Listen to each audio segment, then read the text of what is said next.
형제들 윤예상입니다. 우한 형제들 AI PM이 하는 일을 주제로 발표해 보도록 하겠습니다. 여기 오신 분들의 대부분은 PM이실 것 같은데요.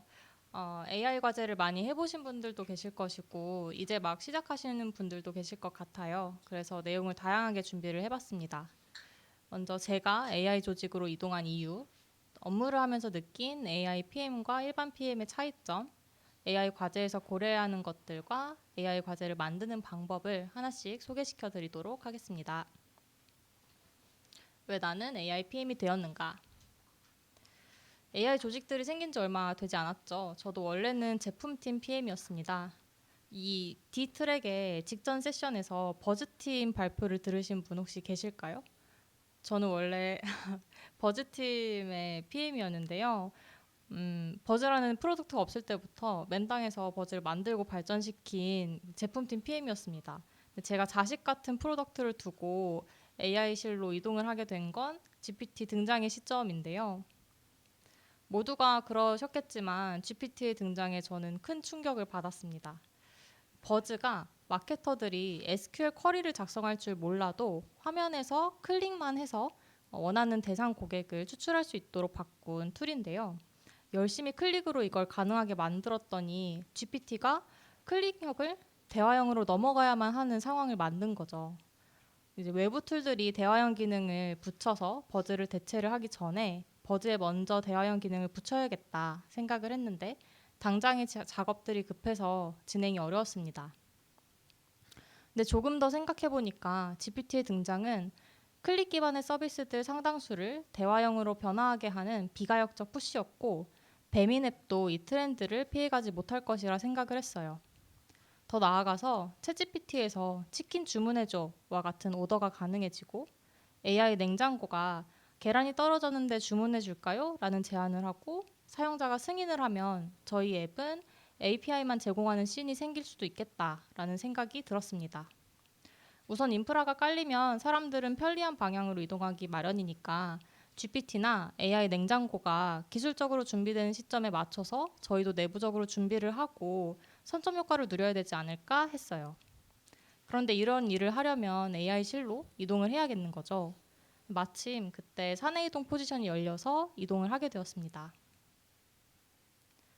그렇게 저는 AI 조직의 PM이 되었는데요. 이동 후 처음에는 좀 헤맸습니다. 요즘은 점점 제품팀에서 직접 AI를 활용해서 과제를 진행하는 추세지만 제가 이동을 했을 때만 해도 GPT 등장 얼마 후라 AI 조직과 제품 조직이 구분되어 있었어요. 그리고 제품팀 PM과 제가 속한 기술팀 PM의 롤이 좀 달랐습니다. 사전적인 차이점은 챗GPT한테 물어보면 잘 알려줄 테니까 오늘은 제가 일하면서 느낀 차이점 위주로 소개를 드리도록 하겠습니다. 먼저 의사결정권입니다. 제품 PM은 일반적으로 제품 방향성, 로드맵을 기준으로 의사결정을 하죠. 제품에 대한 최종 의사결정권도 스스로 가집니다. 그런데 AI PM은 협업부서의 요청을 받아서 과제를 보통 진행하고 협업부서의 결정에 기술적 자문을 하는 역할을 해요. 이건 회사마다 상황이 좀 다를 텐데 제가 속한 조직은 이렇게 과제를 했습니다. 저는 의사결정을 가진 롤에서 자문을 하는 롤로 바뀐 거죠. 그래서 초반엔 좀 답답했는데 이 롤을 스스로 정의를 한 후에는 곧 적응을 했고 이제 기술을 쉽게 이해시키고 설득하는 역량을 키우게 됐습니다. 주로 협업하는 대상도 바뀌었습니다. 기존에는 디자이너, 프론트와 서버 개발자, 데이터 엔지니어, 타조직 PM과 주로 협업을 했다면 이젠 데이터 과학자, 데이터 엔지니어, 타조직 PM, 그리고 외부 파트너들과 협업을 하게 되었습니다. 그래서 데이터 과학자의 언어를 이해하기 위해 공부가 더 필요했어요. PM은 결국 커뮤니케이션이 업무의 대부분을 차지하는데 커뮤니케이션을 잘하기 위해서 이 비전공자를 위한 이해할 수 있는 IT 지식 여기서 모르시는 분 없으시죠? 이런 스킬들을 알아야 했었는데 이제 AI PM은 여기에 머신러닝, 랭체인, LLM 같은 분야의 공부를 해야 했습니다. 하는 일도 조금 다른데요. 기존 PM은 제품 로드맵, 과제를 관리하고 커뮤니케이션하고 저희가 보통 개발 빼고 다 한다라고 하죠. 네, 그렇게 일을 했었는데 여기서는 조금 덜어낼 건 덜어내고 추가로 최신 기술을 팔로우업하면서 테스트를 하고 과제 아이데이션과 POC를 진행하고 직접 컨텍스트 엔지니어링을 진행을 했습니다. 그럼 이 차이점들 때문에 AI PM은 어떤 역량을 가져야 하느냐? 첫 번째, 지치지 않기. 매주 매일 정말 쏟아져 나오는 AI 모델들, 툴들, 플랫폼들을 트래킹하고 테스트해야 합니다. 저희 우한 형제들의 장점은 구글, 오픈AI, AWS의 모든 모델들을 직접 테스트해 볼 수 있다는 건데요. 이 모델들을 테스트하면서 비교 분석을 하고 각 모델들의 장단점과 기술 우위를 판단을 해서 각 과제에 최적의 모델을 사용을 합니다. 그리고 커서 아마존 큐, 키로, 코드래빗 같은 AI 툴들도 모두 테스트 가능하고요. 엠파렌, 랭플로우, 랭퓨즈 같은 플랫폼도 테스트를 하고 있습니다. 두 번째, 쫄지 않기. 새로운 기술들이 쏟아져 나올 때 일단 써보는 용감한 자세가 필요합니다. 일단 써보면 이해가 갑니다. 개발자 없이 AI 기술을 이용해서 과제 아이데이션부터 POC 데모까지 직접 진행을 해보기도 하고요. 실과제에서 컨텍스트 엔지니어링을 직접 수행하기도 합니다. 이제 실제 진행했던 과제들을 예시로 AI 과제에서 어떤 것들을 고려해야 하는지 소개해드리겠습니다. 크게 어떤 모델을 선택할 것인지, 어떻게 설계할 것인지, 어떤 툴을 사용할 것인지가 되겠습니다. 제목 옆에 별표는 난이도 표시입니다. 오신 분들의 다양한 커리어를 고려해서 쉬운 내용부터 딥한 실무 내용까지 담아봤습니다. 두 개의 과제를 소개해 드릴 건데요. 첫 번째 과제는 앤서봇, 사장님들이 사용하는 챗봇 과제입니다. 이 앤서봇은 기존의 전통 챗봇 방식을 채택하고 있었어요. 앤서 시트를 작성해 두고 관련 질문이 들어오면 답을 찾아서 반환하는 구조입니다. 이 구조의 문제점은 답변할 수 있는 질문의 범위가 앤서 시트에 미리 작성해둔 질문으로 좁다는 것, 그리고 정책이 바뀔 때마다 운영자가 앤서 시트를 수정을 해야 한다는 것이 있습니다. 그래서 저희는 이 구조를 LLM과 레그를 사용하는 방식으로 변경을 했습니다. 그래서 배민 외식업광장 웹사이트에 올라가 있는 공식 게시물을 참조로 답변을 하도록 수정을 했어요. 그래서 답변 가능한 질문의 커버리지가 확대가 되었고 운영자가 앤서 시트를 관리해야 하는 공수를 삭제시켜 버렸습니다. 이 과제의 특징은 사용 빈도는 적은데 정확도와 속도가 중요하다는 것이었어요. 그래서 저희는 GPT-4.5를 채택했습니다. 여기서 잠깐 벤더사들의 모델을 비교해 드리면 구글은 이미지, 영상 모델이 특히 우수하고 언어 모델도 잘합니다. 다른 동급 모델 대비 저렴하다는 장점도 가지고 있어요. 오픈AI의 모델은 언어 모델이 특히 정확도가 높고 빠릅니다. 대신 비싸서 트래픽이 많은 곳에 사용하기엔 조금 부담스럽습니다. AWS의 모델들은 AWS 인프라와 연계해서 사용하기 좋습니다. S3에 있는 데이터를 바로 붙여서 써본다거나 하는 것들. 그런데 정확도, 속도, 비용 모두 중간 어딘가에 위치합니다. 요즘은 코딩에 집중을 하고 있는 것 같아요. 두 번째로 소개해드릴 과제는 메뉴명 필터링 과제입니다. 사장님들이 메뉴명을 입력하면 내부 메뉴명 정책에 위반하는 것이 없는지 검토를 합니다. 그렇게 해서 정책에 따라 메뉴명을 정상, 권고, 제한으로 분류를 합니다. 정상 메뉴명은 위반하는 정책이 없어서 바로 사용 가능한 메뉴명이고 권고 메뉴명은 권고 카테고리의 정책을 위반한 메뉴명입니다. 서비스에서 수정 권고 메시지를 노출하지만 사장님은 수정하지 않고 사용할 수 있습니다. 제한 메뉴명은 제한 카테고리 정책을 위반한 메뉴명인데 서비스에서 수정 요청 메시지와 함께 가이드로 교정 메뉴명을 제공합니다. 사장님은 메뉴명을 수정해야만 등록을 할 수가 있습니다. 이 과제의 특징은 호출이 많다는 거예요. 월 100만 건을 예상했습니다. 정확도랑 속도는 GPT가 약간 우위에 있었는데 제미나이가 압도적으로 비용에서 우위를 가져가지고 저희는 제미나이 2.5 플래시를 메인 모델로 채택을 하게 되었습니다. 다음으로 어떻게 설계할 것인가인데요. 앤서봇은 답변 가능한 질문 커버리지를 최대한 늘리는 것이 목표였습니다. 그래서 가장 먼저 FAQ 모델을 통해서 자주 묻는 질문은 ML 모델로 빠르게 처리를 하고 여기서 답변하지 못한 질문이 레그를 타게 됩니다. 첫 번째 레그에서는 질문과 유사도가 높은 카테고리를 찾고 그 카테고리 안에 있는 문서만 참조해서 답변을 합니다. 예를 들어서 메뉴명 수정 방법 알려줘 라고 질문을 하면 메뉴명 관리라는 유사도가 높은 카테고리를 찾고 그 카테고리 안에 있는 문서만 참조해서 답변을 만들어내는 거예요. 근데 여기서 이제 답변을 못했다 하면 두 번째 레그로 넘어갑니다. 두 번째 레그에서는 모든 카테고리에 있는 모든 문서를 참조를 해서 답변을 하게 됩니다. 메뉴명 필터링 과제에서는 유연성과 속도를 고려해야 했는데요. 먼저 운영하면서 발생하는 수정 사항을 유연하게 반영하기 위해서 LLM으로 정책 위반 여부를 판단하도록 설계했습니다. 이렇게 하면 정책 변경 사항을 학습 데이터 없이 즉시 반영할 수 있어서 엣지 케이스에 대한 대응력을 우수하게 유지할 수 있습니다.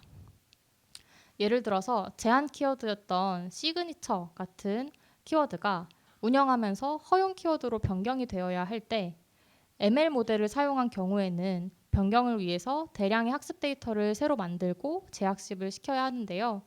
LLM을 사용한다면 변경 사항을 프롬프트만 수정해서 바로 적용할 수 있습니다. 다음으로 실시간 서비스를 위해 속도를 고려해야 했는데요. 그래서 교정 메뉴명을 생성하는 부분에는 ML 모델을 사용했습니다. 예를 들어서 마약 고추장찌개의 경우에는 금치거인 마약을 포함하기 때문에 제한으로 분류되었는데 고추장찌개라는 교정 메뉴명을 생성을 해서 제한을 해주게 돼요. 이때 LLM을 사용하면 1.5초가 소요되는데 ML 모델을 사용하면 0.5초밖에 소요되지 않습니다. 이렇게 어느 부분의 LLM을 또 ML 모델을 사용할지에 대한 검토를 해야 합니다. 세 번째로 어떤 툴을 사용할 것인지입니다. 메뉴명 필터링 과제에서는 제가 직접 컨텍스트 엔지니어링을 수행했는데요. 온갖 기법을 다 써도 어느 순간 정확도가 92%에서 올라가지를 않았습니다. 벽을 만났어요. 그때 저희 팀 데이터 과학자분께서 알려주신 방법이 예제 선택기인데요. 예제 선택기는 미리 만들어둔 예제 더미에서 입력값과 가장 유사한 예제 5개를 선택을 하고 퓨샷으로 사용을 해서 동적 프롬프트를 구현하는 방법론입니다. 이걸 적용했더니 정확도가 98%까지 향상이 되면서 서비스 가능한 수준이 되었어요. 그래서 실무자분들은 저처럼 벽을 만났을 때 예제 선택기를 써보시는 것을 추천드립니다. 또 프롬프트를 버전을 올려가면서 테스트를 할 때 랭퓨즈를 쓰시는 걸 추천드려요. 버전별로 정확도, 속도, 비용을 아주 쉽게 비교할 수 있습니다. 구글 시트로 분석하다가 랭퓨즈로 넘어오고 나서 작업 속도가 굉장히 많이 개선되었습니다. 다음으로 AI 과제를 만드는 방법도 소개해드리겠습니다. AI PM은 과제 수행뿐 아니라 리서치, 아이데이션, POC를 진행하고 있습니다. 리서치의 경우 뉴스가 워낙 많기 때문에 주간으로 정리해서 글로 올리고 있어요. 그리고 그 중에 테스트할 주제를 선정을 하고 심층 리서치나 테스트를 진행하기도 합니다. 리서치 내용을 기반으로 아이데이션도 진행합니다. 우선 쫙 발산을 했다가 기술 품질, 리소스, 전사 방향성을 기준으로 선별 작업을 합니다. 그리고 상위 기획서를 작성하거나 데모를 개발해서 서비스 부서에 제안을 해요. 저희 아이데이션 꿀팁은 다른 팀 위키 뒤져보기입니다. 보통 아이데이션을 진행할 때 다른 회사 블로그, 뉴스를 보면서 벤치마킹을 많이 하는데 그것도 도움이 많이 되지만 니즈가 확실하고 빠르게 도입해 볼 수 있는 아이디어는 사내 위키에 많이 포진하고 있더라고요. 각 조직의 페인 포인트를 관찰하면서 AI 기술로 풀 수 있는 것들을 가져와서 POC를 진행해 보고 있습니다. 그렇게 아이데이션한 과제를 제안을 할 때는 이렇게 데모 화면을 만들어서 유관부서에 전달합니다. 보시는 화면은 리뷰 데이터로부터 가게의 대표 리뷰, 대표 키워드를 추출한 것입니다. 기존에는 개발자의 도움을 받아야 데모를 만들 수 있었지만 이제 커서와 같은 AI 툴을 이용해서 PM 혼자서도 데모 화면을 만들 수 있어요. 이렇게 직접 AI 툴을 다루고 컨텍스트 엔지니어링을 하면서 데모를 만드는 과정을 통해 리서치한 내용을 체화할 수 있습니다. 커서와 같은 AI 툴로 일명 바이브 코딩을 하려면 이런 것들을 알아야 합니다. 어떤 데이터가 어떤 형식으로 존재하는지, 어떤 API들을 활용할 수 있는지, AI 기술로 무엇이 가능한지, 어떻게 설계하면 되는지. 앞서 자기소개에서 제가 전 팀이 버즈팀이라는 마케팅 툴을 만드는 팀이었다고 소개드렸었는데요. 그 팀에 있었기 때문에 버즈의 어떤 고객 데이터가 어떤 형태로 있는지, 버즈에 어떤 API들이 있는지도 알고 있어서 이 POC가 가능했습니다. 설계는 리서치 때 다뤘던 A2A 구조를 이용해서 두 개의 에이전트가 서로 소통하면서 작업을 수행하도록 해봤어요. 첫 번째 에이전트는 챗봇 에이전트로 상황에 맞는 마케팅 시나리오를 제안해주는 것이 주 기능입니다. 이때 버즈에서 제공하는 천여 개의 고객 피처 데이터를 활용을 해요. 피처 데이터는 성별, 나이, 배민클럽 가입 여부, 최근 주문 카테고리 같은 것들입니다. 그리고 인풋이 들어오면 인텐트를 분류합니다. 안녕, 마케팅이 뭐야? 같은 일반 질문인지, 시나리오를 요청하는 건지, 세그먼트 생성을 요청하는 건지를 분류를 하고 필요시에 세그먼트 생성 에이전트를 호출합니다. 두 번째 에이전트는 세그먼트 생성 에이전트입니다. 챗봇 에이전트에게 세그먼트 생성 요청을 받으면 데이터 조회를 위해서 자연어로 쓰인 대상을 오픈서치 쿼리로 변환합니다. 그리고 버즈 세그먼트 생성 API를 호출하고 세그먼트 생성이 완료되면 챗봇 에이전트에게 알려줍니다. 데모를 보여드릴게요. 안녕 같은 질문을 하게 되면 인텐트 분류에서 일반 질문으로 분류되어서 안녕하세요와 같은 적절한 답변을 하게 되고요. 건단가를 높일 수 있는 마케팅 시나리오를 추천해줘 라고 질의를 하면 시나리오를 요청하는 거구나 하고 시나리오를 이렇게 알려주게 됩니다. 최근 1개월 주문 건수, 누적 주문 건수, 최근 3개월 주주문 서비스, 마지막 주문 카테고리 같은 것들이 버즈의 고객 피처입니다. 이렇게 시나리오를 확인하고 하나를 선택을 해서 세그먼트 생성 요청을 하게 되면 세그먼트 생성 에이전트를 호출을 하게 됩니다. 그리고 자연어로 적혀있던 저 대상 조건을 오픈서치 쿼리로 작성을 하게 돼요. 오픈서치 쿼리를 작성하고 버즈 세그먼트 생성 API를 호출해서 세그먼트 생성을 완료하면은 다시 챗봇에 알람을 줍니다. 다음으로 저희 영상 AI 모델도 테스트를 하고 있는데요. 리서치, 아이데이션 과정을 거쳐서 가게 광고 영상을 제작하는 POC를 진행해 봤습니다. 소라원 모델은 보시면 뭔가 조금 어색하고 BGM도 나오지 않는 것을 볼 수 있어요. 그런데 구글의 비오3는 자연스럽고 적절한 BGM도 삽입해주는 것을 볼 수 있습니다. 멕시칸이라고 멕시코스러운 노래가 나오죠? 네. 발표 자료를 만든 시점 이후에 소라2, 비오 3.1도 출시가 되었는데요. 소라2부터는 BGM 삽입이 가능하다고 합니다. 이 POC에서는 가게 이름과 이미지를 입력하면 광고 영상을 자동으로 생성해주는 AI 파이프라인을 만들어 보았는데요.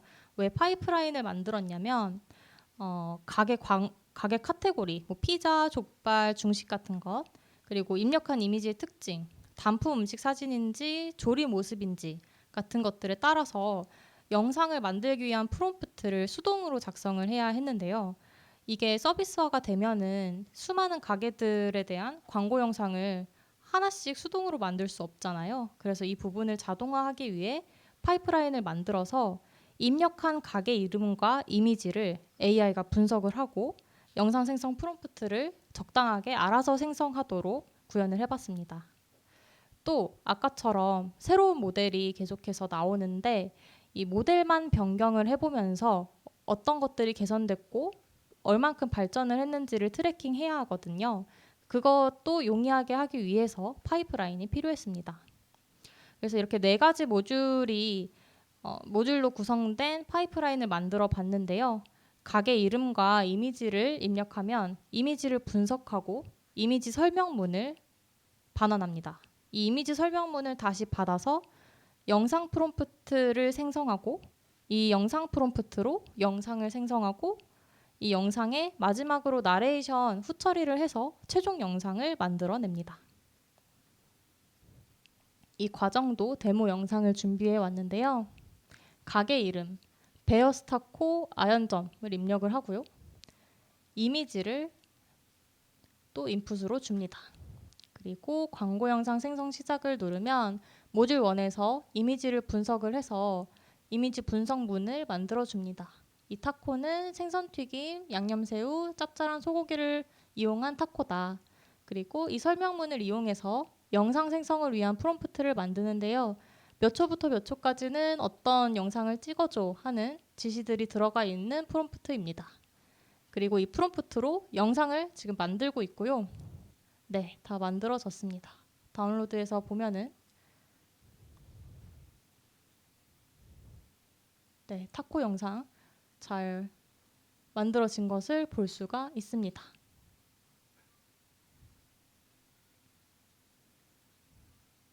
테스트를 진행하다 보면 모델들의 한계점도 발견하게 되는데요. 한식 카테고리의 경우 좀 징그럽죠. 이런 부자연스러운 것이 생성되기도 하고요. 또 영상 내에 자막 삽입을 시도하면은 저렇게 깨집니다. 한글을 잘 반영을 하지 못해요. 그래서 아직은 서비스할 수 있는 수준의 기술은 아니다라고 판단을 하고 있습니다. 새로 나온 모델들에서는 이런 것들이 개선되는지를 추적 관찰하면서 프로덕션 가능한 시점을 예상해보고 있어요. 마지막으로 음성 AI POC 사례인데요. UX 관점에서 클릭형, 대화형, 다음은 이제 음성씬이라고 생각을 해서 테스트를 꾸준히 진행하고 있습니다. 주로 오픈AI와 구글의 모델을 테스트하고 있는데요. 테스트 내용은 2가지가 있습니다. 첫 번째로 보이스 레그입니다. 문서 기반으로 답변을 잘 하는지 확인하는 건데요. 레이턴시 이슈 없이 이제 거의 실시간으로 답변을 잘 하고 있습니다. 대신 문서가 길어질수록 답변 정확도는 떨어지는 경향을 보입니다. 2번째 테스트는 감정 분류 테스트인데요. 음성과 텍스트의 가장 큰 차이점은 음성은 감정 정보를 가지고 있다는 겁니다. 그래서 중립적인 발화문을 주고 톤을 다르게 말해서 감정을 잘 분류하는지 테스트해 보고 있습니다. 조금 전에 주문했는데 배달 언제 도착해요? 같은 중립적인 발화문을 부정적인 톤으로도 말해보고 긍정적인 톤으로도 말해보는데요. 감정 분류도 잘 하고 있습니다. 올해 1분기만 해도 2 테스트 모두 잘 수행하지 못했었거든요. 그런데 3분기 테스트 결과 아주 만족스러운 답변을 하고 있는 것을 확인할 수 있었습니다. 음성봇도 데모를 준비했는데요.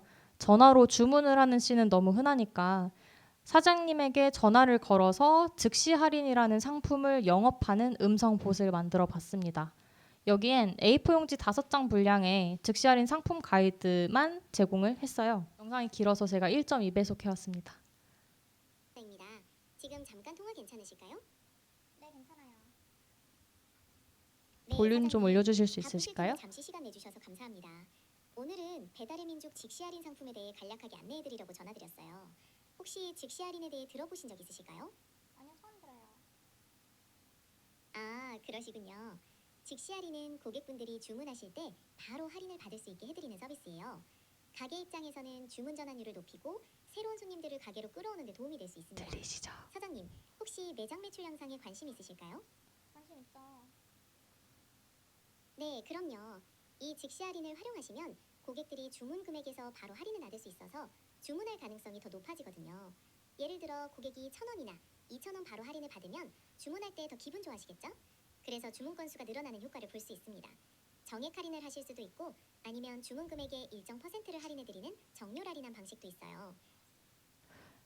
네, 너무 작게 나왔는데 이제 이 즉시 할인 상품에 대한 설명을 하는 부분이었고요.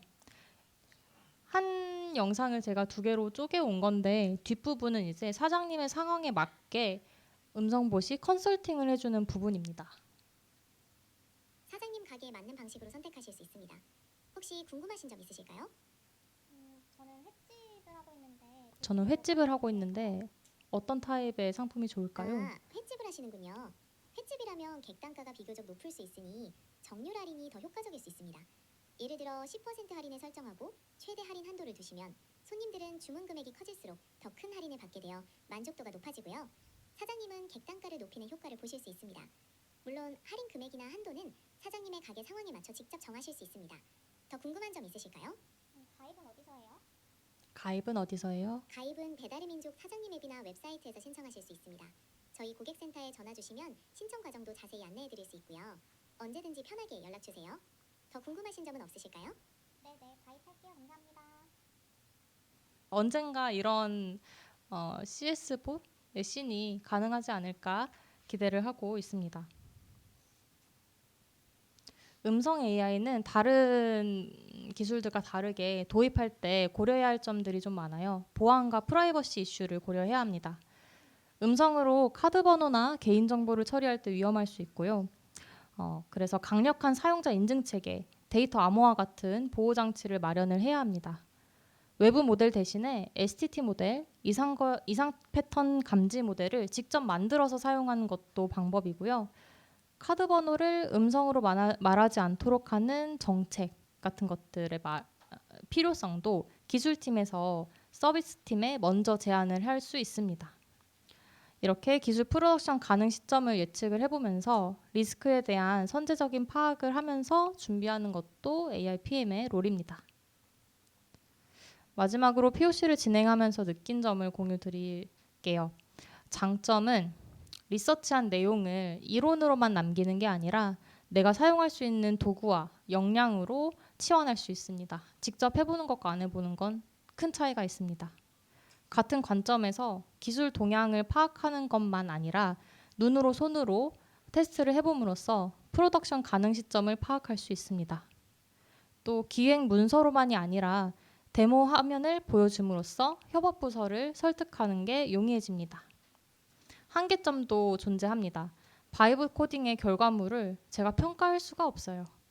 보통 실제 서비스 가능한 수준이 아닙니다. 그래서 딱 POC까지만 활용할 수 있는 결과물이고요.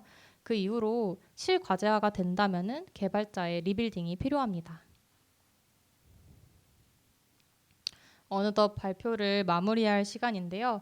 그래서 AI PM이 무슨 일을 하냐 정리해 보자면 최신 기술을 테스트하면서 정확도, 속도, 비용 기준의 모델을 선택을 할 수 있는 기준을 잡는다. 커서 등 AI 도구로 PM 업무 범위를 확장한다. 컨텍스트 엔지니어링을 하면서 예제 선택기나 랭퓨즈 같은 방법론을 테스트해본다.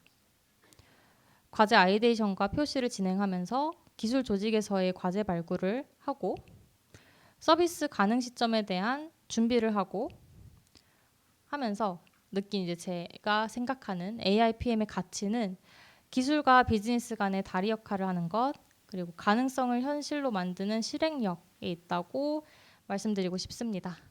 긴 시간 집중해 주셔서 감사합니다. 이상 발표 마치겠습니다.